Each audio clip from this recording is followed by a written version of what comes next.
Good afternoon, everyone. I want to thank you for being here today. I'd like to begin by thanking Superintendent of Public Instruction Kathy Hoffman, Dr. Kara Christ, Major General Mick McGuire, and Anne Marie Almadian with the Arizona Hospital and Healthcare Association, along with other leaders in the healthcare industry, for joining us this afternoon. Over the last couple of months, a lot has changed in our world, and we've certainly seen that firsthand in Arizona. On Sunday, January 26th, Dr. Christ briefed us on the first confirmed case of novel coronavirus, or COVID-19, in Arizona. On January 27th, we activated the Health Emergency Operations Center to track the spread and coordinate our state's response. Nationwide, we've seen the spread surge. No state has been exempted from this outbreak. On March 2nd, thanks to the leadership of Dr. Christ and our state health professionals, the Arizona State Lab became one of the first labs in the nation to be certified by the Centers for Disease Control and Prevention to test for COVID-19. By Wednesday, March 11th, Arizona had 9 confirmed cases of COVID-19. On the same day, taking every precaution necessary, I declared a public health emergency and issued an executive order suspending visitation to nursing facilities to protect those at highest risk of the disease, the elderly, those we love the most, our parents and our grandparents. On March 15th, amid staffing shortages at our schools, I was grateful to have the partnership of Superintendent Kathy Hoffman in announcing a statewide school closure in Arizona. On March 19th, as hospitals across the country struggled with critical resources, including masks, gowns, and gloves, we halted elective surgeries to free up medical resources and maintain the capacity for those providing essential services. As stores struggled to keep their shelves full during unprecedented demand, we activated the Arizona National Guard to assist grocery stores and food banks with restocking shelves. And the same day, in accordance with public health recommendations and the CDC, I issued an executive order requiring restaurants in Arizona counties with confirmed COVID-19 cases to provide dine-out options only, and closing bars, movie theaters, and gyms.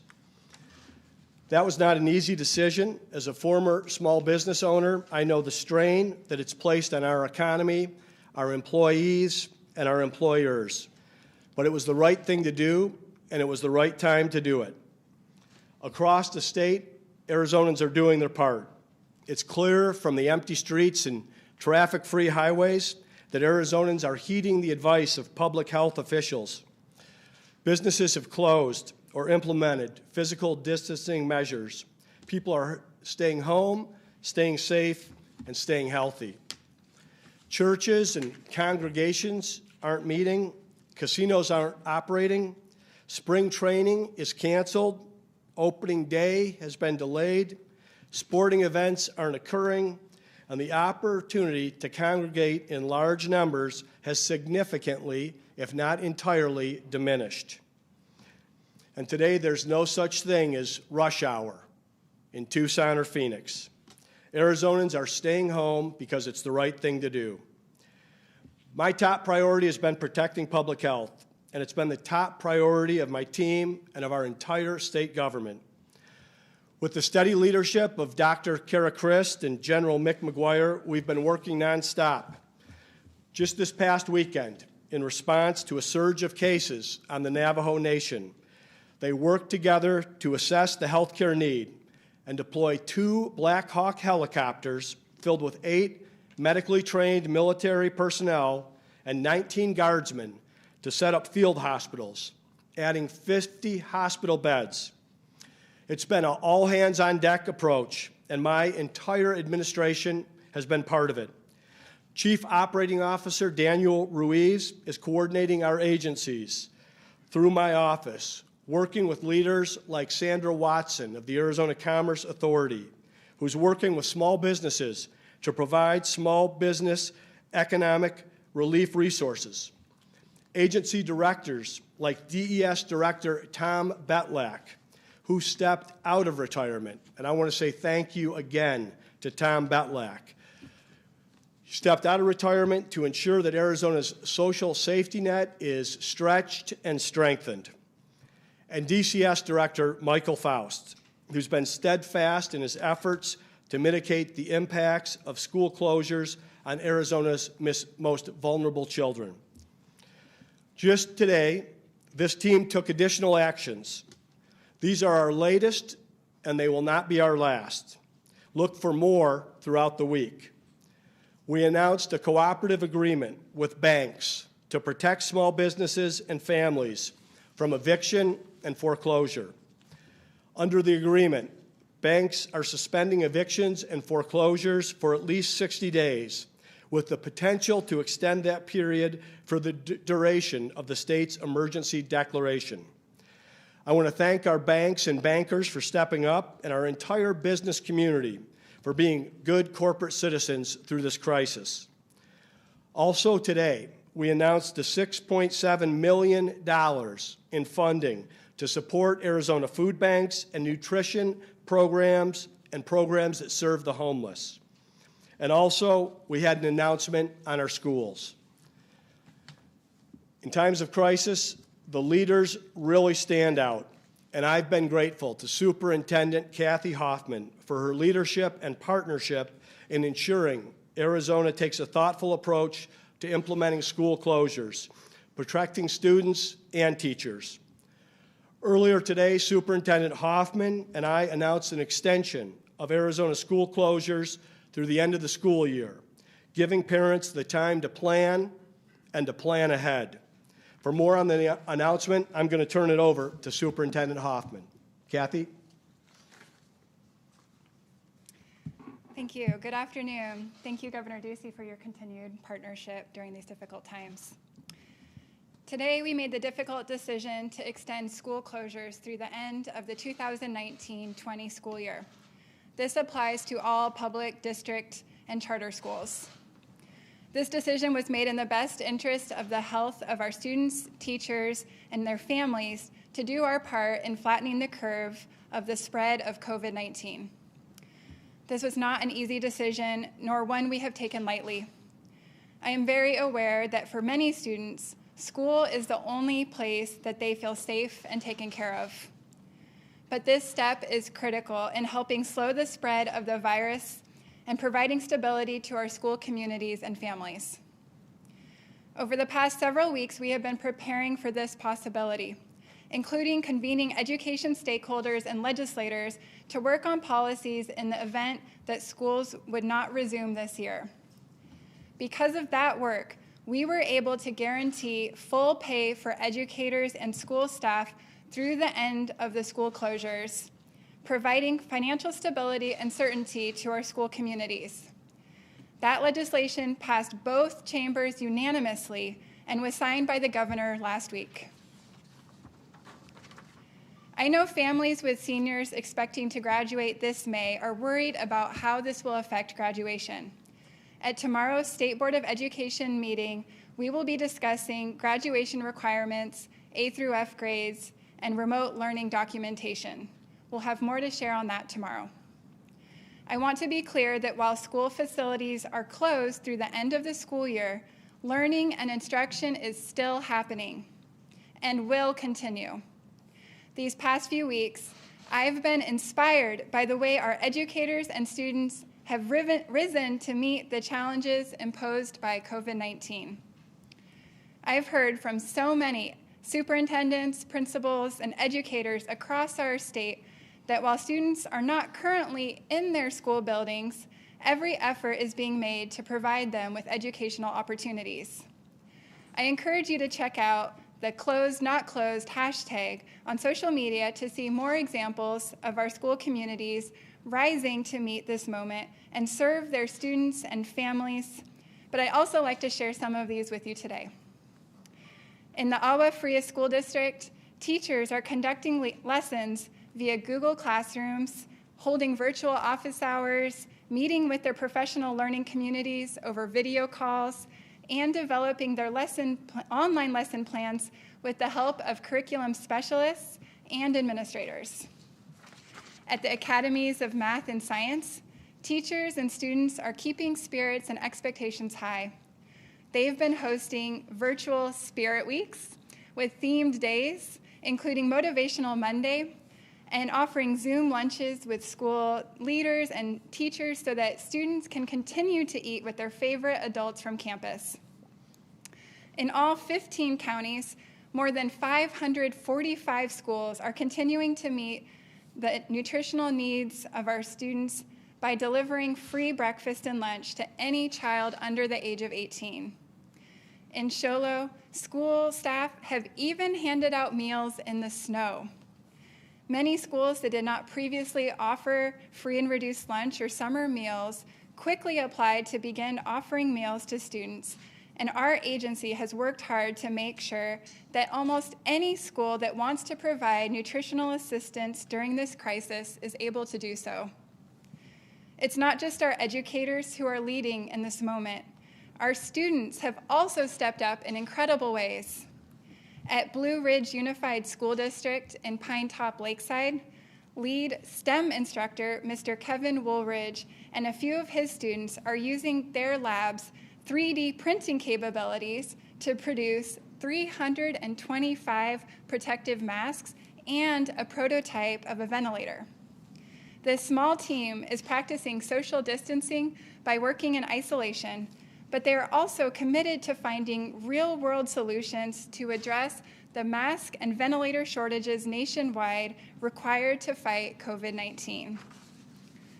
Stories like this give me endless hope and remind me that with the talents and commitments of every student, teacher, and community member, we will get through this together. It's critical for me to share, however, that there are major gaps in access to the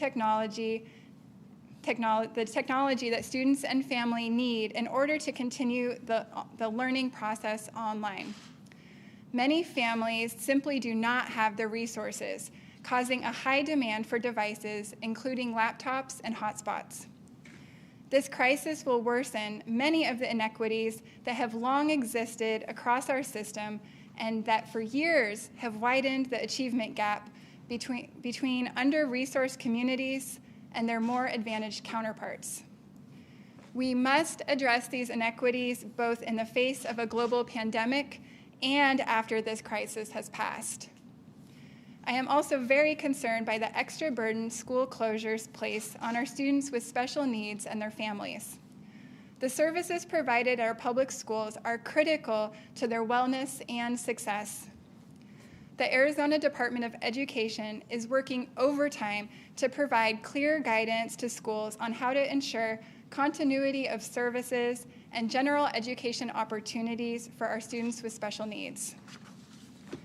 In the meantime, we've encouraged schools to be as flexible and creative as possible to meet all of our students' needs, sending take-home packets, calling students and families, and using bus routes to deliver meals and homework.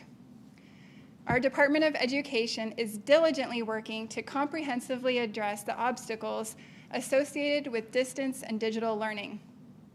We are working with other state agencies to increase access to Wi-Fi and hotspots, as well as broadband in our rural communities.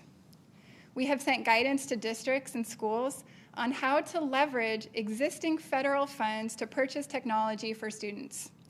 And our department's K-12 standards team has already begun to hold weekly meetings with district content specialists to understand our teachers' needs and challenges during this new learning environment.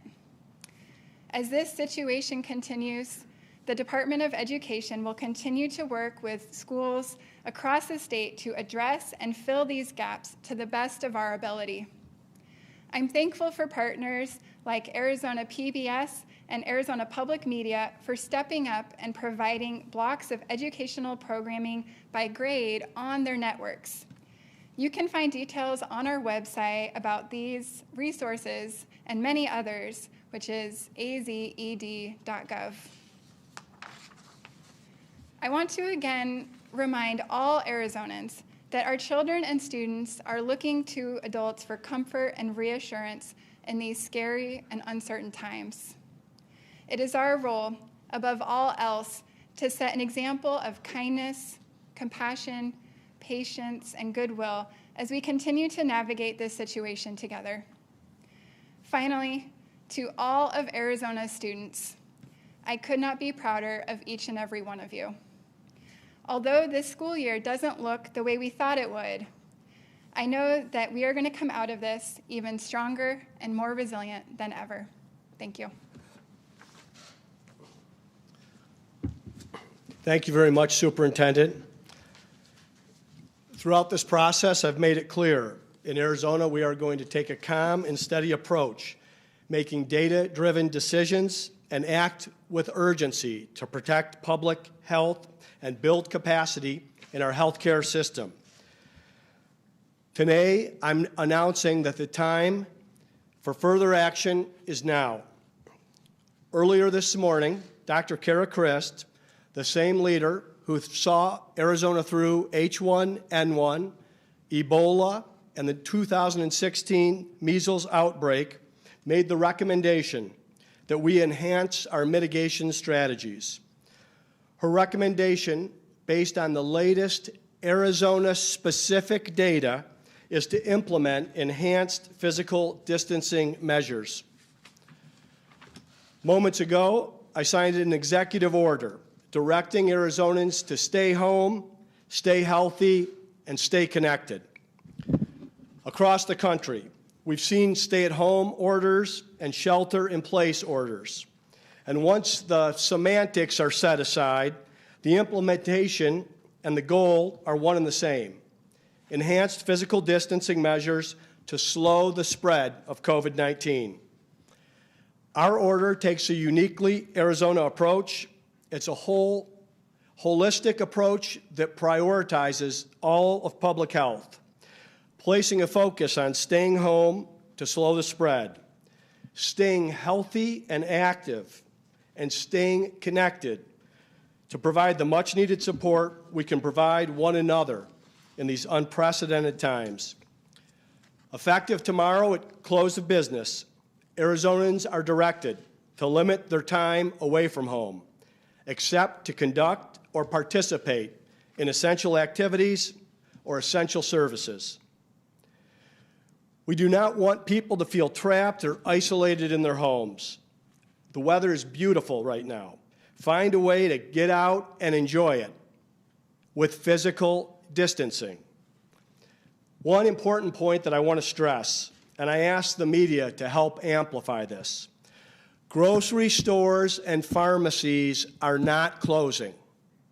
Grocery stores and pharmacies are not closing.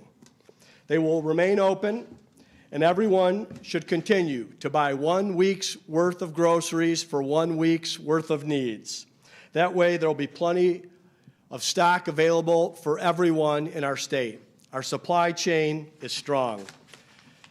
And restaurants across the state can continue to offer takeout and delivery services. Please patronize your local restaurants and be as generous as you can with your tips to our service workers. While this physical distancing order will not eliminate the spread of the virus, it can continue to help slow the spread. Already there is evidence that the steps we've taken to date are making a difference. Our goal here is to protect the lives of those we love most and to ensure the healthcare system has the capacity to provide them with the care and comfort they deserve. For more on the findings and recommendations that led to this order and how Arizona is working to increase capacity in our healthcare system, I want to turn it over to Dr. Kara Christ, Director of the Department of Health Services, along with Major General Mick McGuire of the Arizona National Guard and Anne Marie Almadine of the Arizona Hospital and Healthcare Association. Dr. Christ? Thank you, Governor, and good afternoon, everyone. As Governor Ducey mentioned in his remarks, the world truly has changed over the last few months. Across the country, we've seen the rapid spread of COVID-19, a highly contagious, serious, and in some cases fatal disease, and no state in the nation has been spared. As of today, Arizona now has 1,157 cases in all 15 counties across Arizona. We've seen the tragic loss of 20 Arizona lives. With widespread transmission of COVID-19 in our state and increased testing, we know these numbers will only continue to increase. To date, we've taken aggressive action to follow CDC guidance to combat the spread with school closures and the governor's executive order to prohibit dine-in services at restaurants and the closure of all bars, movie theaters, and gyms. Across the state, public health officials have been grateful for the governor's thoughtful, data-driven approach in Arizona's response to COVID-19. In making our decisions, we continuously monitor several data points, including the number of cases, the spread of the virus through our communities, and the impact on our hospitals. Our epidemiologists track these figures as a way to make informed recommendations on all of our mitigation strategies, and we take all aspects of public health into consideration, including the mental health and well-being of our citizens. Arizona, much like the rest of the nation, continues to see an increase in cases and deaths. It has now impacted all of Arizona with confirmed cases in every county. As we've built capacity in testing, we've seen an increase in the percent of community lab tests that are positive. And our hospitals have seen an increase in patient visits for COVID-like illnesses. Public health has been working with our healthcare and county partners to mitigate the spread of a few outbreaks among high-risk groups. COVID-19 is extremely contagious, and it is so important to take steps to protect those at highest risk for complications and deaths. We've worked very closely with our commercial lab partners to build capacity in our testing, and we're seeing positive results from these efforts. It has been ramping up. To date, 16,759 tests have been administered. That's an increase of about 6,700 tests since Friday. Our healthcare system continues to maintain strong capacity, and we've taken steps to preserve critical PPE supplies and add beds necessary to accommodate our worst scenario projections. In addition to Governor Ducey's order suspending elective surgeries to preserve PPE to date, we've received nearly 75% of Arizona's strategic national stockpile supplies. We've gotten over 181,095 masks, 532,000 surgical face masks, 54,048 face shields, almost 60,000 surgical gowns, and over 430,000 gloves. In terms of ventilators, we assessed our inventory of roughly 1,000 ventilators across the state, and we're currently directing $10 million from the Public Health Emergency Fund to provide funding to hospitals for the purchase of additional ventilators. We continue to monitor our request and work with our Health and Human Services partners for the 5,000 additional ventilators we requested. And we continue to survey anesthesiology devices used in outpatient procedures that might be available to convert to ventilators that could treat those with COVID-19. Currently, we have 16,900 hospital beds in Arizona and 1,530 ICU licensed beds. Last Thursday, Governor Ducey issued an executive order requiring hospitals to increase their bed capacity and take steps to optimize staffing levels and maximize critical resources. Over the weekend, we engaged the Army Corps of Engineers to assess locations across the state for alternate care sites and additional high acuity care.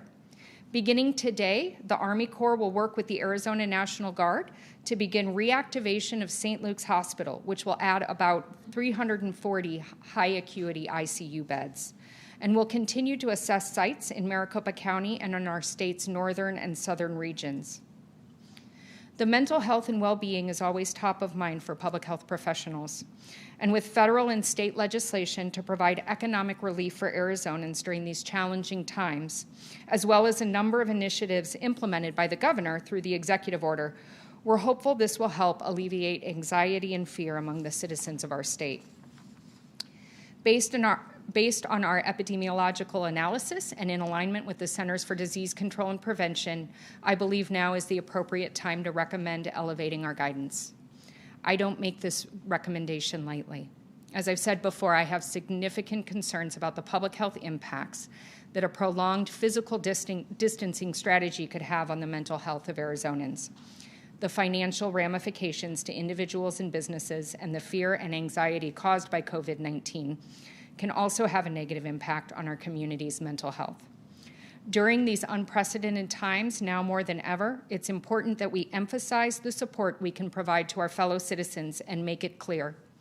Physical distancing should not deter us from social connectedness. I'm grateful to the governor for issuing the Stay Home, Stay Healthy, Stay Connected order, and for his commitment to protecting all aspects of public health.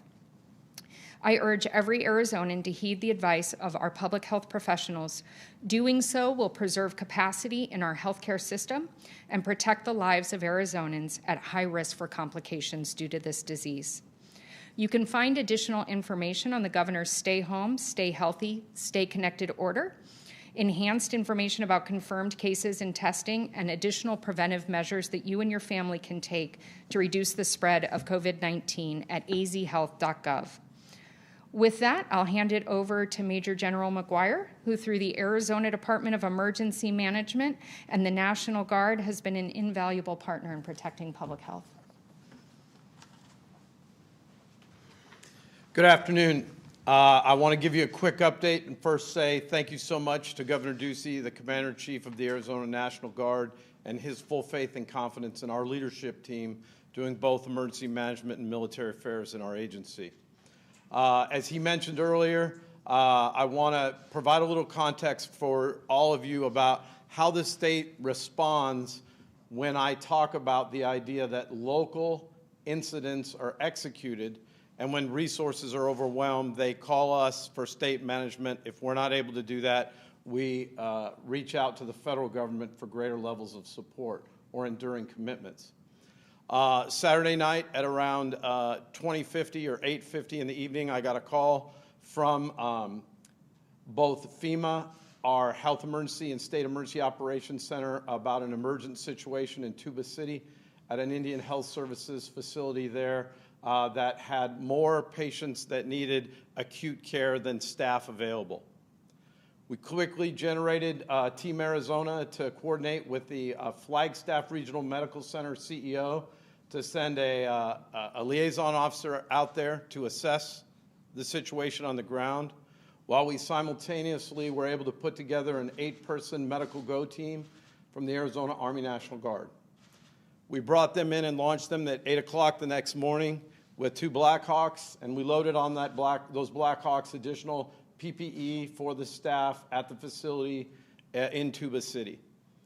That 8-person crew was able to assist not only with the care of patients, but provide assistance quickly to remedy and stabilize the situation. I'm happy to say that additionally our federal partners resourced a 14-person National Disaster Medical Support Team that Dr. Christ authorized, and that team arrived this morning and will be able to be assisting in Tuba City with the increased capacity as we've developed a plan to help move out the high acuity patients to higher levels of care in the region. When Governor Ducey mentioned the issue with field maintenance or field medical facilities that we requested, Arizona was able to resource the last of the 50 federal medical systems, a 50-bed unit, and we set it up at Chinle. Completion of that setup was done about an hour ago. Many of you heard me talk when we first talked about task force logistics and the delivery of the food supply, that there may be an additional requirement for other task forces, engineering, logistics, aviation, and in this particular case, all of those things were relevant. When we received the equipment and Dr. Chris's team was able to say that it was there to be trucked to the facility in Chinle, the federal government and FEMA has a contract, but all 8 teams that are contracted to do that were deployed to other locations. So we immediately pivoted 26 of our soldiers from Task Force Logistics, sent them to Chinle with trucks and equipment, and that facility is up, but not yet running, as we work through the staffing problem to staff that 50-bed facility for low acuity patients servicing all of the Navajo Nation, not just in Arizona, but in New Mexico, Utah, and Colorado as well. Finally, to the discussion about the St. Luke's and the high acuity. In the name of expectation management, Sunday we signed an agreement after the Corps of Engineers did a site survey to reactivate 8 of the 9 floors at St. Luke's. We'll develop statements of work in the next 72 hours with an estimated time of completion to reactivate the facility of 21 days. We'll do that through contracted entities and our great Arizona construction companies and those that can immediately meet those needs. And we are now pivoting, as Dr. Christ mentioned, to look at low acuity sites in northern, central, and southern Arizona, and how we would staff and design those systems, again, with contract or guardsmen to gap coverage until we can get those things on contract. So I'm so proud of this team, Team Arizona led by Governor Ducey, and I'm absolutely confident we'll be able to continue to manage these things. I want you all to stay healthy. Thank you.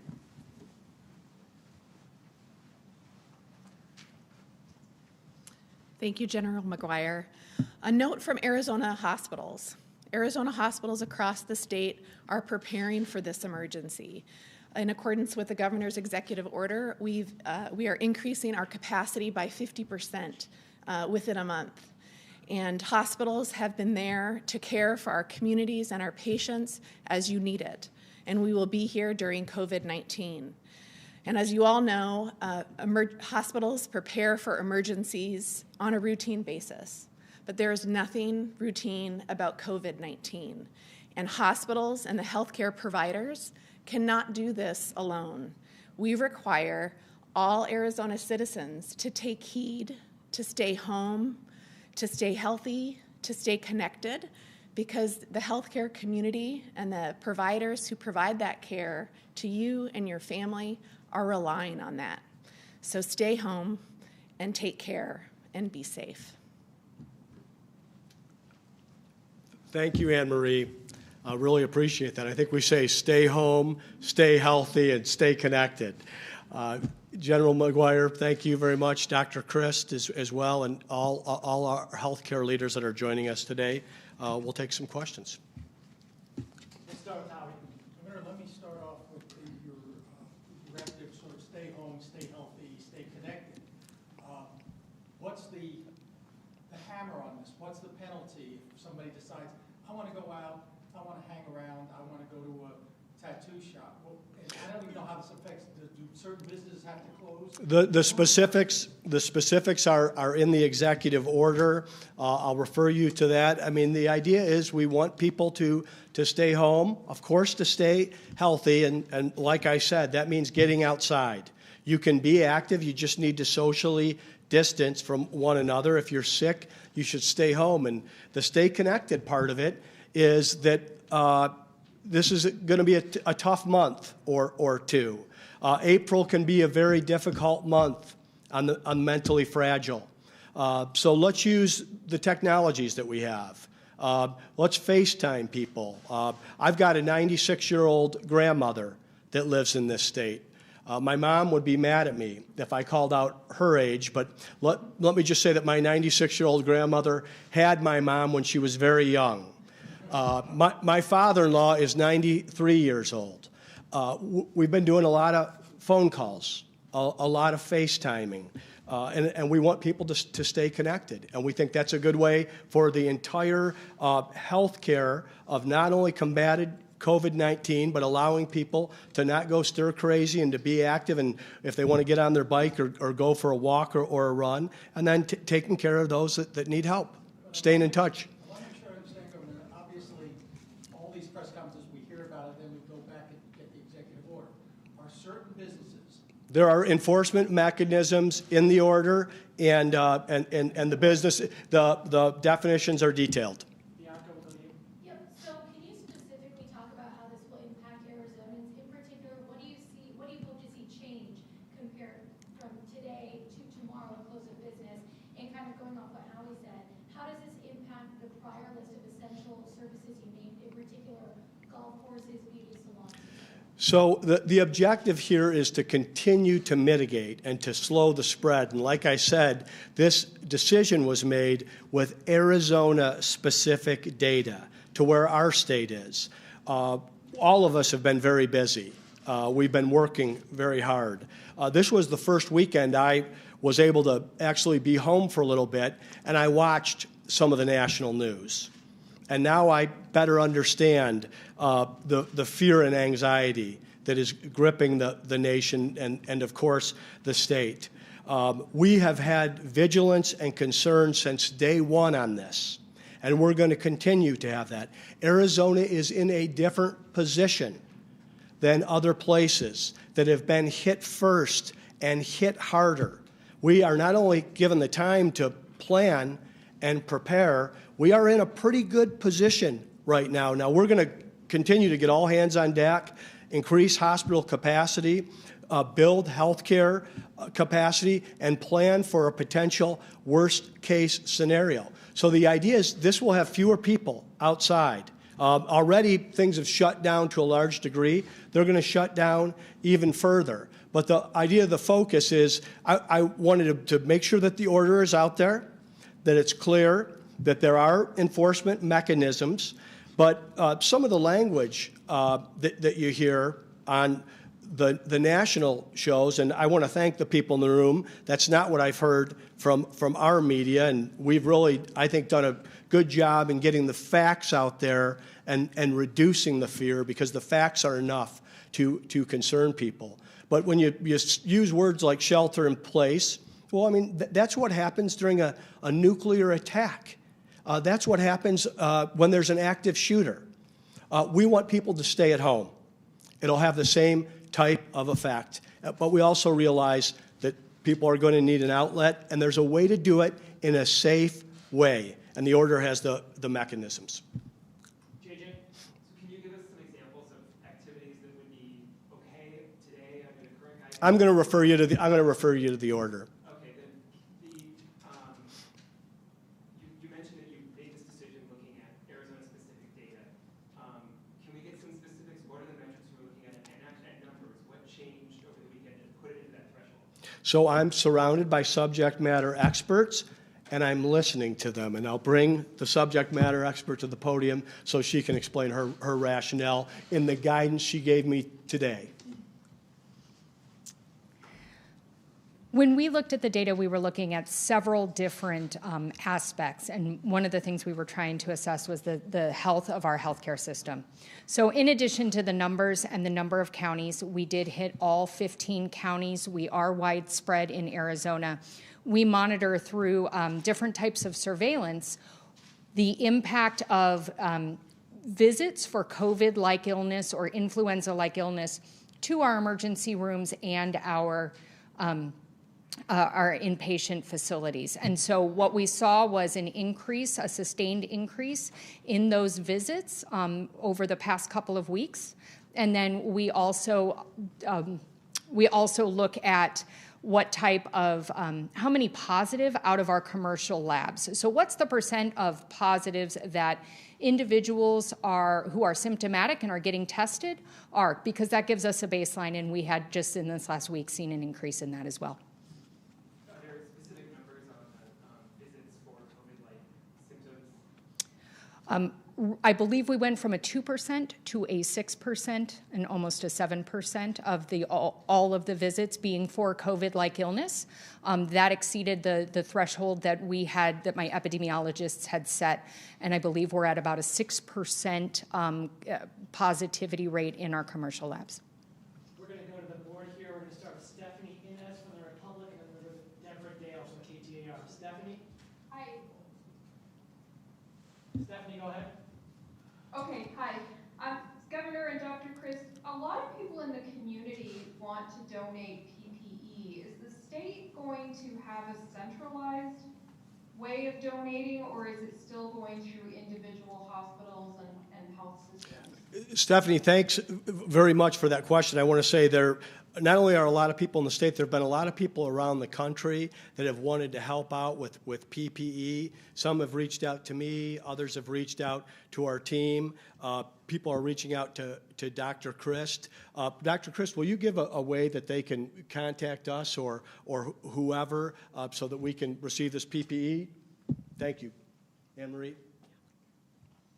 The Arizona Coalition for Healthcare Emergency Response is www.azcher.org. That's a central repository for those who have needs and then those who actually have supplies. So if anybody goes to that website, they can see what the needs are in your community and you can post if you have supply. So this is a statewide resource that anyone can access via the web. Thank you, Anne Marie. And I think you can see also from Dr. Christ's presentation and the PowerPoint the hundreds of thousands of items that we've been able to accumulate. We need more, of course, but we are in a position today where anyone who needs the care or comfort of our healthcare providers will get it. I'm going to go back to the screen here. Deborah Dale with CTAR.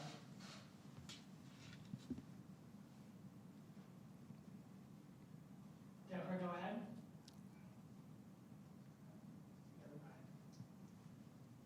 Okay, if we can't get Deborah, we'll go to the room here. We'll start here, then we'll go around 15. As far as time frame, for the stay-at-home order, are we looking at a similar time frame of 1 to 2 months, thinking it's going to be at least a couple months, maybe we do that in May?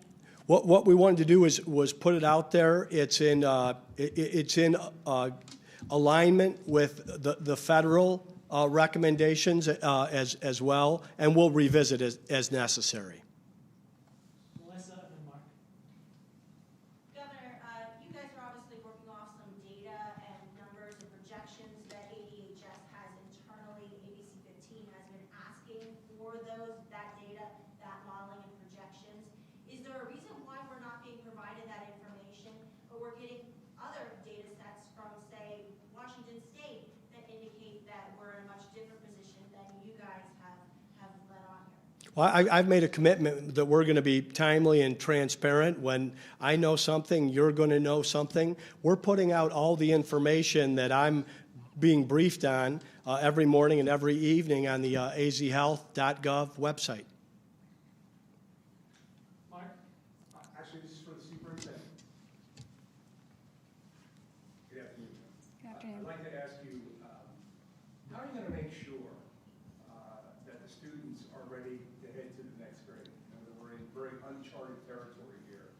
How do you know these kids are, or are they just going to get a pass because of the extenuating circumstances they find themselves? This has been a very difficult line to walk, as you can imagine, because we have such discrepancies between families that have the technology at home, who have internet connection, who have laptops, and then the students who don't. And we've been collecting data on what the needs are of our students by asking districts who have been surveying their families.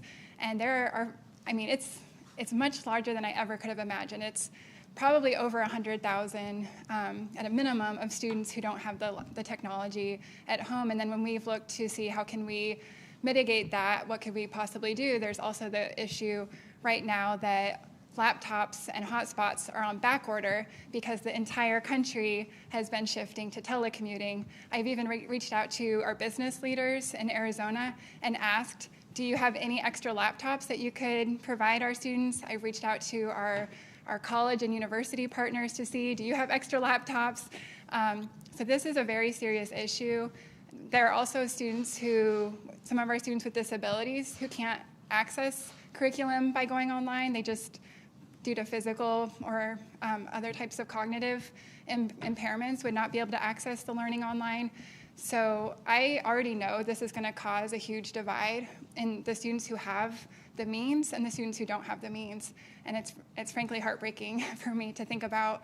And so we're doing everything we can as a state, reaching out to all of our state agencies, to our business partners, to our universities and colleges, because this is not going to be a short-term issue. This is going to be a long-term issue for our students. So what happens next year? I can just leap into August, when there's all this uncertainty about the academic credentials students going to the next class. How does that change your world, the world of teachers? Well, I am thankful that we've been in very close communication with school leaders. We've been convening groups of superintendents and charter leaders to talk about that, to talk about what does this look like. I think right now we're very focused on this school year of what does graduation look like, what does online learning or distance learning look like. So we're pretty focused on that right now, but we've already started to broach that conversation of what might this look like for the next school year, and I know that conversation will continue. And I'm also very thankful, I didn't mention this before, but thankful for the federal funds that are coming our way through the federal stimulus funds. We expect hundreds of millions of dollars that will give our schools a boost that could also be used for things like technology. We're going to go up front here, then we'll warm up from the board, please. Sure. Wendy Smith-Reeve, of course, resigned recently, saying essentially that you're not following the emergency management plan. Could you tell us what that plan is, why you're not following it, and of course your response to your resignation? So I want to say thank you to Wendy Smith-Reeve for her years of state service. I'm grateful. When there's an emergency, I expect DEMA to serve in a support role. When there's a wildfire, the Director of Fire and Forestry takes the lead, and DEMA serves in support. Today we have a public health emergency. Dr. Kara Christ and the Department of Health Services is taking the lead. My expectation is that DEMA will be in a support role, and they are in a support role led by Major General Mick McGuire. We're going to go to the board here. Jared with the Arizona Mirror. Jared, go ahead. Hi. This question's for Major General McGuire as well as Dr. Kara Christ. I was hoping to get some information about, you spoke about what's going on with Chinle taking Black Hawk helicopters out there. I'm curious as to what kind of efforts are being done to help with the more rural areas of Arizona to ensure that they're getting the supplies they need and the things that they need in this crisis. We have a lot of areas in Arizona that are in areas that are hard to access with infrastructure that's not exactly there, especially in areas of the Navajo Nation. I'm just kind of curious as to what efforts are being done to ensure that these areas are getting the resources they need in order to combat this growing pandemic. Yeah, thank you for the question. So every Monday, Wednesday, Friday at noon, I coordinate with all tribal emergency managers, 22 tribes that have lands in the state, and all 15 county emergency managers where they have a direct line to me at any time.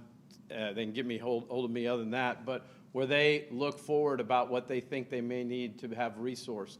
As I mentioned earlier when we talked about Tuba City, and you can think about parts of this Arizona, the difference that we have in Arizona is in many ways the fact that we're 400 nautical mile by 400 nautical mile square. It's a long way to cover and sometimes what is an emergent situation. So to your question, all of the rural counties are being serviced today. On my noon call today, the two counties that were most confident that they had bridged the gap on the food supply and securing food, ice, water, and medicine were actually Apache and Gila County. Two counties that were hit pretty hard with the surge in purchasing, but those two county emergency managers said, General, we appreciate the fact that we were in all 15 counties from Friday all through the weekend on that resupply mission. And if there is medical needs in those rural areas that we need to get them out, that's why we have two Black Hawk helicopters on alert out at Papago Park, centrally located in the state, to transfer material and staffing, medical staffing mostly, if needed. Not necessarily patient. We have a whole air ambulance system that covers that. So that's how we're servicing the rural communities right now. Thank you. We have time for one more question here. We'll go to the room here. This is for Superintendent. What will graduation look like? I know a lot of parents want to know, are proms or ceremonies going to be rescheduled? What can they expect? So all of those decisions will be happening at the local district level. I've already been in communication with some districts about what they've been thinking about, thinking of creative ways, maybe using videos.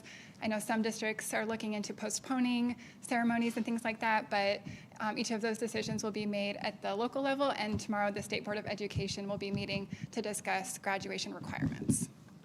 Go Really briefly, Governor, I'm looking at your executive order here, and not only do I not see any provisions for enforcement of penalties, it even says no person shall be required to provide documentation or proof of their activities to justify their activities under this order. This seems to be... There is enforcement in the order. I mean, my attorney wrote it. We'll get you the details on it. The executive order that was put out, in addition to the declaration that we've had on public health emergency, is to increase the guidance in Arizona. We're asking Arizonans to stay home, to stay healthy, and to stay connected. So I want to thank you. We'll continue to give you the information as things change in real time. I'm grateful to the team behind me, and I really want to emphasize this idea of staying home, staying healthy, and then staying connected. Call your mom.